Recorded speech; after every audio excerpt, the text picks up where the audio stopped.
Hello friends, एक बार फिर आपको बहुत बहुत स्वागत है। जैसा कि फ्रेंड्स आपको बताइएगा, यूपी डीएलएड की परीक्षाएं स्टार्ट हो चुकी हैं। फर्स्ट सेमेस्टर में आज आपके 2 पेपर कंप्लीट हो चुके हैं, जिसमें पहला पेपर है बाल विकास। तो बाल विकास में आज हम यहाँ पर ऑब्जेक्टिव क्वेश्चंस को सॉल्व करने वाले हैं, जिसके बाद आप अपने आंसर्स को मिला सकते हैं। और आप ये भी बताइए कि आपके 15 जो ऑब्जेक्टिव क्वेश्चंस फर्स्ट पेपर में आए हैं बाल विकास के, इसमें 15 में से कितने क्वेश्चन आपके सॉल्व हुए हैं। इस पेपर का समय 2 घंटे का था।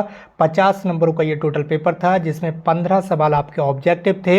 एक सवाल जो था ऑब्जेक्टिव का वो 1 नंबर का था। ठीक है, तो ये 1 नंबर वाले जो ऑब्जेक्टिव 15 सवाल हैं, इसमें आपके कितने क्वेश्चन सॉल्व हुए हैं आज की इस वीडियो में यहाँ पर सॉल्व करके आपको बताने वाला हूँ। तो इस वीडियो को शेयर जरूर कर दीजिए अपने फ्रेंड्स के साथ। अगर आप चैनल पर नए हैं तो चैनल को सब्सक्राइब जरूर कर लीजिए। तो चलिए दोस्तों, ज़्यादा टाइम ना वेस्ट करते हुए आज की इस वीडियो को स्टार्ट करते हैं। इसमें पहला सवाल था आपके सामने, टीएटी व्यक्तित्व परीक्षण का जो निर्माण है वो किसने किया था, यहाँ पर पूछा जा रहा है आपसे। तो यहाँ पर 4 ऑप्शन आपके सामने, हरमन, इसके बाद है दूसरा मॉर्गन एंड मरे, थर्स्टन, और चौथा ऑप्शन आपके सामने सीकोड एंड वैकमैन। तो इस सवाल का जो राइट आंसर था वो था आपका मॉर्गन एंड मरे। ठीक है, तो ये आपका राइट आंसर था। अगर आपने ये आंसर लगाया होगा तो आपका जो आंसर है वो बिल्कुल करेक्ट है। इसके बाद जो दूसरा सवाल है आपके सामने वो है केंद्रीय प्रवृत्ति का मापक नहीं है। एक चीज़ यहाँ पर आपको ध्यान देना, आपसे पूछा जा रहा है कि मापक नहीं है। ये इंपॉर्टेंट पॉइंट यहाँ पर रहता है। कुछ क्वेश्चंस यहाँ पर नेगेटिव होते हैं, नेगेटिव वे में पूछे जाते हैं ताकि स्टूडेंट्स जल्दबाजी में गलत आंसर टिक करे। तो यहाँ पर जो केंद्रीय प्रवृत्ति के मापक हैं वो हैं मध्यमान, केंद्रीय प्रवृत्ति का मापक है। इसके अलावा मध्यांक और बहुलक, ये तीनों क्या है, केंद्रीय प्रवृत्ति के मापक हैं। लेकिन यहाँ पर पूछा जा रहा है कि मापक नहीं है। तो आपका जो राइट आंसर हो जाएगा वो हो जाएगा प्रसार। ठीक है, तो ये आपके 2 सवाल हो गए। इसके अलावा तीसरा सवाल आपके सामने स्क्रीन पर है, संवेग का प्रकार नहीं है। ठीक है, इसमें से कौन सा ऐसा ऑप्शन है जो संवेग का प्रकार नहीं है। इसमें आपका क्या हो जाएगा, प्रेम, क्रोध और भय, ये तीनों क्या हैं, ये संवेग के प्रकार हैं। लेकिन जो ध्यान होता है ये संवेग का प्रकार नहीं होता है। तो आपका जो राइट आंसर होगा वो होगा ध्यान। ठीक है, 1 नंबर का ऑप्शन जो है ध्यान, ये आपका करेक्ट आंसर रहेगा। ध्यान जो है वो संवेग का प्रकार नहीं है।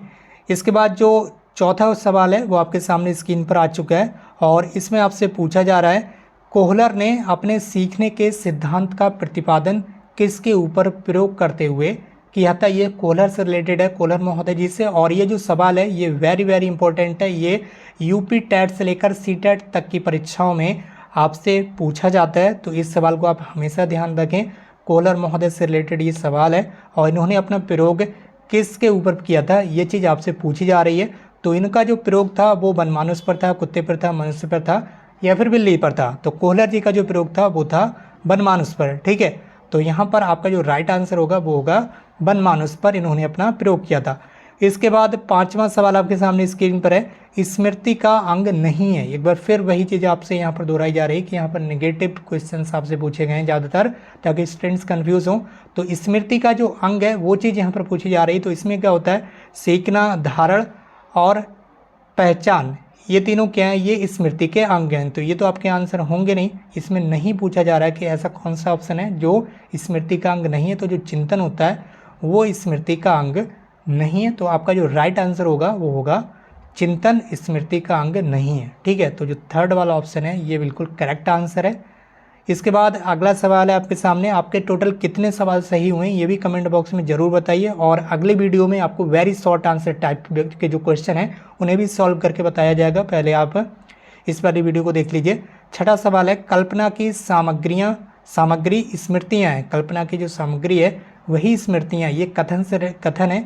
तो ये जो कथन है वो किस मनोवैज्ञानिक का है, ये चीज़ आपसे पूछी जा रही है। तो यहाँ पर 4 मनोवैज्ञानिकों के जो नाम है वो आपके सामने दिए हुए हैं। तो यहाँ पर आपके लिए जो राइट आंसर होगा वो होगा बोरिंग व अन्य। ठीक है, ये आपका करेक्ट आंसर हो जाएगा 1 नंबर वाला।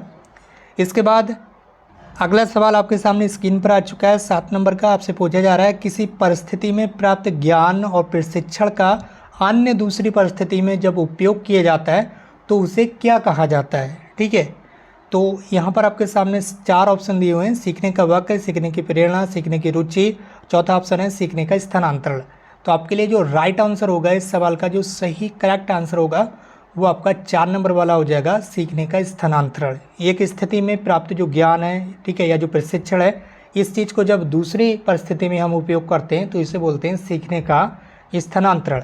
इसके बाद जो अगला सवाल है वो है 8 नंबर का, ये मोड से रिलेटेड है, ठीक है, बहुलक से रिलेटेड है। बहुलक के लिए संकेताक्षर का प्रयोग होता है, ठीक है, कौन से संकेताक्षर का प्रयोग किया जाता है बहुलक में? जब हम ये पढ़ाई करते हैं तो संकेत के रूप में किस लेटर का यूज़ करते हैं, ये चीज़ आपसे पूछी जा रही है।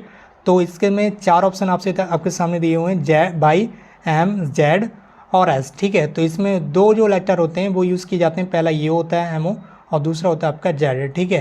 तो इन दोनों का यूज़ किया जाता है बहुलक को इंडिकेट करने के लिए। तो यहाँ पर एमओ तो दिया हुआ है नहीं, यहाँ पर आपका जेड दिया हुआ, तो राइट आंसर आपका क्या हो जाएगा? जेड, ठीक है, ये आपका करेक्ट आंसर हो जाएगा। उसके बाद जो अगला सवाल है वो आपके सामने स्क्रीन पर आ चुका है और आप आसानी से देख पा रहे होंगे। 9 नंबर का सवाल है यहाँ पर, धारण का संबंध निम्नलिखित में से किससे है? इससे रिलेटेड सवाल अभी पीछे भी था, ठीक है, आपने देखा ही होगा। तो जो धारण का संबंध है वो आपका होता है स्मृति से, ठीक है। धारण किससे रिलेटेड होता है? स्मृति से रिलेटेड होता है। तो इसका जो राइट आंसर हो जाएगा वो हो जाएगा स्मृति। इसके बाद जो 10 नंबर का सवाल है, इसमें आपसे पूछा जा रहा है कि निम्नलिखित में से गेस्टाल्टवाद सिद्धांत है, ठीक है, कौन सा सिद्धांत है जो गेस्टाल्टवाद से रिलेटेड है? तो ये भी एक इम्पॉर्टेंट क्वेश्चन है, इससे भी आप हमेशा ध्यान रखें। तो जो अंतर्दृष्टि का सिद्धांत है, ठीक है, अंतर्दृष्टि का सिद्धांत 2 नंबर पर दिया हुआ है, ये गेस्टाल्टवाद से रिलेटेड है, इसे आप हमेशा ध्यान रखें।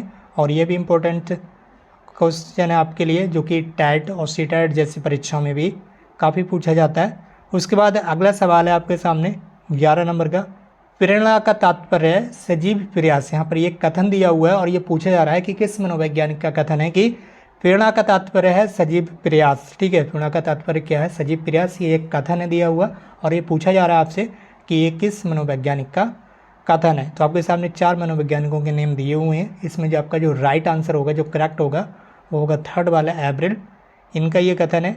तो अगला सवाल आपके सामने स्क्रीन पर आ रहा है, आप लोग टोटल बताइए कि कितने सवाल आपके सही हुए हैं, ठीक है। इसके बाद आपका जो वेरी शॉर्ट आंसर टाइप की क्वेश्चन है वो भी सॉल्व कराए जाएंगे, ठीक है।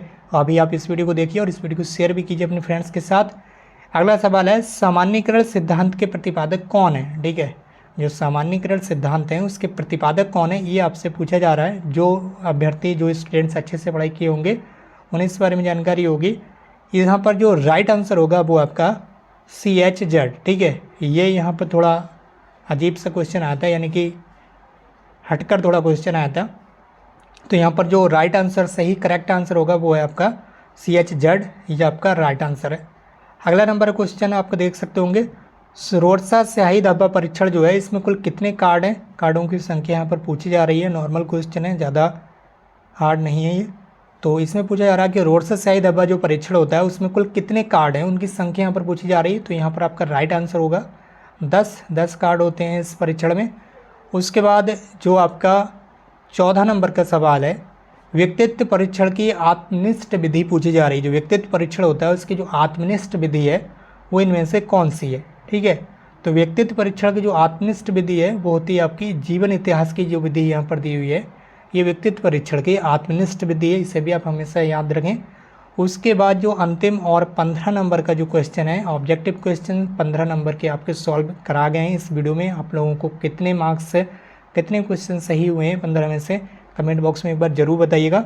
यहाँ पर 15 नंबर का सवाल है, जो प्रेरक सीखे जाते हैं, ठीक है, समाज के द्वारा, वातावरण के द्वारा जो प्रेरक सीखे जाते हैं उसे कहते हैं, उसे क्या कहते हैं? जन्मजात प्रेरक कहते हैं, अर्जित प्रेरक कहते हैं, मनोवैज्ञानिक प्रेरक कहते हैं, या फिर सामाजिक प्रेरक कहते हैं? कौन सा प्रेरक कहते हैं? तो ऐसे प्रेरक जो समाज या वातावरण के द्वारा हम सीखते हैं उस आपके रहते हैं अर्जित प्रेरक, ठीक है। तो यहाँ पर जो राइट आंसर हो जाएगा 2 नंबर का हो जाएगा अर्जित प्रेरक, ये आपका बिल्कुल करेक्ट आंसर है। और इस वीडियो को शेयर जरूर कीजिए, और अगर आप चैनल पर नए हैं तो इस तरह की और भी क्वेश्चंस से रिलेटेड जानकारी के लिए आप इस चैनल को सब्सक्राइब जरूर कर लीजिए। सारे पेपर यहाँ पर आपके सॉल्व कराए जाएंगे। इस वीडियो को शेयर जरूर कीजिए अपने फ्रेंड्स के साथ। अगर आप चैनल पर नए हैं तो चैनल को सब्सक्राइब जरूर कर लीजिए। आज की इस वीडियो में बस इतना ही, मिलते भी एक नई वीडियो में एक नई इन्फॉर्मेशन के साथ।